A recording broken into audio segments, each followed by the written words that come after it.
Seguimos entonces estudiando este concepto de las integrales inmediatas que habíamos comenzado en el vídeo anterior, ¿de acuerdo? El vídeo anterior era integrales inmediatas 1 y este se llama integrales inmediatas 2. Por lo tanto, ya os advierto que no tiene sentido si empezáis a ver este vídeo y no habéis visto el anterior, ¿vale? Porque esto es la continuación. Y decía en el vídeo anterior precisamente que esta, en mi opinión, es la gran dificultad que nos encontramos en el tema de las integrales. Es verdad que es un tema que tiene muchas dificultades, pero más o menos se pueden salvar. Pero esta dificultad de las integrales inmediatas es como algo nuevo que en definitiva es lo que hace que mucha gente se le atragante este tema y le vaya cogiendo miedo al mundo de las integrales. Así que vamos a intentar comprenderlo. Entonces, el vídeo anterior había terminado, en resumidas cuentas, diciendo lo siguiente. Si yo tengo la integral de una función básica, que llamo aquí f minúscula, pues tengo que conocer las reglas de integración básicas, las normas de integración y saber cuál sería su función primitiva, ¿vale? La que llamo aquí f mayúscula y luego pues más k. Hasta aquí fácil, si tengo que integrar funciones básicas. Ahora bien, si tengo la integral de una función básica, pero que en su interior a su vez tiene otra función, o sea, f que contiene a g, f compuesta de g, bueno, pues lo que vamos a decir de esto es que no sabemos resolverlo o a lo mejor ni siquiera podemos resolverlo. No voy a poder hacer la integral de una función que dentro, a su vez, lleva otra función. ¿Cómo se podría hacer? Se podría hacer si yo me encuentro esto, la integral de una función que dentro contiene otra función y que además encuentro por ahí la derivada de esa función. O sea, si tengo entre paréntesis metida una función, necesito también que aparezca por ahí la derivada de esa función. Si tengo todos estos requisitos, entonces sí que puedo aplicar la norma de integración y decir, bueno, pues la integral de f que contiene g ya será la primitiva de f. ¿Por qué? Porque tengo en su interior una función, pero aparece por ahí la derivada de esa función. Si cumplo estos dos requisitos que os he señalado, entonces sí, aplico la norma de integración de f y entonces la respuesta será pues f mayúscula compuesto de g, ¿vale? Con el g ahí metido entre paréntesis. Vamos a ver un ejemplo que se va a ver más claro. Si yo tengo que hacer la integral del seno de x, esta es una integral básica, tenemos que conocer la norma. La integral de seno de x es menos coseno de x y más k, ¿vale? Hasta aquí estupendo. Pero si tengo que hacer seno de, y en vez de ser seno de x ya en su interior, a su vez está llevando otra función, el seno de x al cuadrado, pues la respuesta no es el menos coseno de x al cuadrado. O sea, la integral del seno de x es menos coseno de x, pero la integral del seno de otra función no es el menos coseno de otra función. Porque en el fondo, si pensáis a la inversa, al hacer la derivada del menos coseno de x al cuadrado, yo tenía que hacer la derivada del menos coseno de x y luego tenía que hacer la derivada del x al cuadrado de la función de dentro. Luego necesito que por ahí en el enunciado esté rondando la derivada de esa función que está entre paréntesis. Por lo tanto, como aquí tengo una función interior, por así decirlo, pero no está por ahí su derivada, no sé cómo se resuelve esto, por lo menos no lo sé ahora mismo. ¿Qué es lo que necesitaría? Hacer la integral de seno de x al cuadrado, pero veo por ahí 2x. ¿Por qué? Porque aquí tengo una función interna, pero aquí tengo su derivada. La derivada de x cuadrado es 2x. Entonces ahora sí que podría decir, mira, tengo el seno de una función, pero tengo la derivada de esa función. Por lo tanto, sí que puedo aplicar la norma del seno y entonces la respuesta es menos coseno de x al cuadrado. ¿Lo veis? O sea, ese g', ese 2x, luego la solución no interviene, pero es necesario que esté. Para que yo pueda aplicar la regla de integración, si tengo una función compuesta, necesito que esté por ahí la derivada de la función que está dentro. Entonces, con este concepto en la cabeza, podríamos revisar todas las normas de integración que hemos visto, porque ya no dejamos de utilizar funciones básicas y ya son funciones compuestas, que en su interior tiene otra función y que necesita que esté por ahí la derivada de esa función. Ejemplo.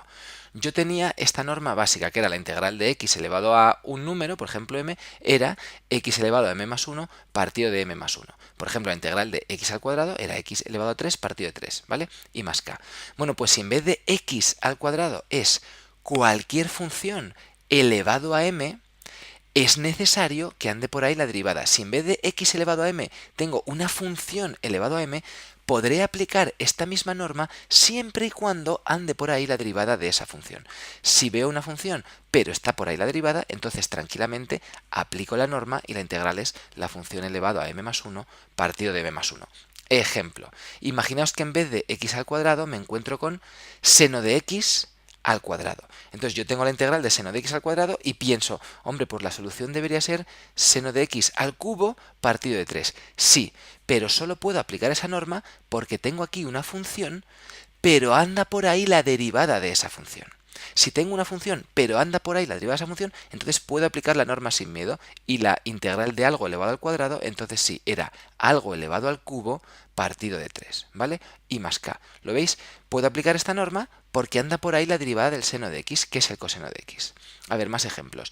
Integral de logaritmo neperiano de x elevado a 4 por 1 partido de x. Fijaos, yo lo que pienso es la integral de algo elevado a 4 debería ser algo elevado a 5 partido de 5. Pero solo puedo aplicar esta norma si tengo algo elevado a 4 y la derivada de ese algo. En este caso, tengo una función elevado a 4, pero por fortuna tengo aquí la derivada de esa función, porque la derivada del logaritmo neperiano de x era 1 partido de x. Entonces puedo aplicar mi norma y decir que la integral es logaritmo neperiano de x elevado a 5 y partido de 5, porque se han cumplido los requisitos. ¿Entendéis?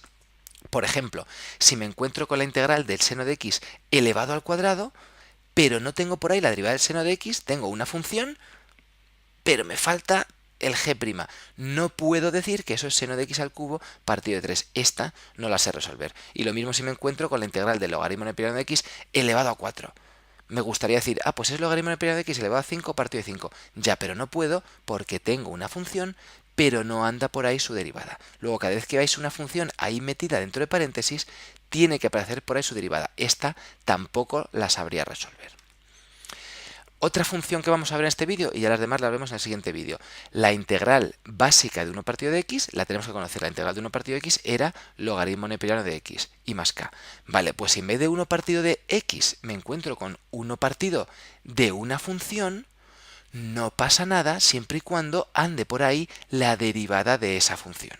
Entonces puedo seguir aplicando mi norma y decir que la integral de esto es logaritmo neperiano de esa función, ¿vale? Si en vez de 1 partido de x tengo 1 partido de una función, pues la respuesta es logaritmo neperiano de la función siempre y cuando esté por ahí la derivada de esa función. Ejemplo, imaginaos que tengo que integrar 1 partido de x al cuadrado más 3x, que digo, pues 1 partido de algo era el logaritmo neperiano de algo. Sí, del algo, siempre y cuando ande por ahí la derivada de ese algo, que en este caso la derivada de x cuadrado más 3x es 2x más 3. Anda, qué casualidad. Qué bien, puedo aplicar la norma, como tengo 1 partido de algo, pero está por ahí la derivada de ese algo, pues puedo decir que la respuesta es logaritmo neperiano del algo, que en este caso el algo es x cuadrado más 3x más k. Que tengo la integral de 1 partido de seno de x por coseno de x. Pues lo mismo, yo cuando tengo la integral de 1 partido de algo, pienso, esta es la del logaritmo neperiano, pero necesito que ande por ahí la derivada del algo. Pues anda por ahí, porque aquí tengo 1 partido de seno de x, pero está por ahí la derivada, que es coseno de x. Luego puedo aplicar la norma y decir que esto es logaritmo neperiano de ese algo, del seno de x, ¿de acuerdo? Por cierto, un detalle para estas integrales que tienen como solución el logaritmo neperiano de algo.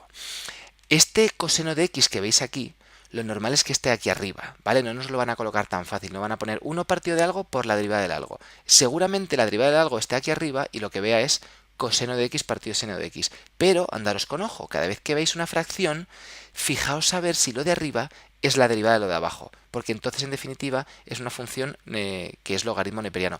De hecho, mirad lo que estamos viendo aquí.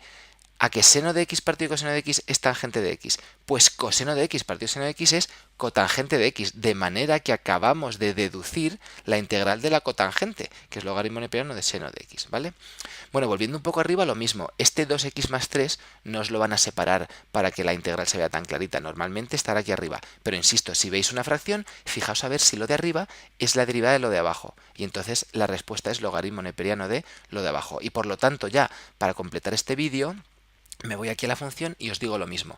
Es muy raro que encontréis 1 partido de algo por la derivada de algo. Seguramente os encontréis ya directamente esto en el numerador y veáis la derivada de algo partido de algo y ya sabéis que esta regla de integración da como solución el logaritmo neperiano de la función que veáis abajo, ¿vale? De lo que he llamado g.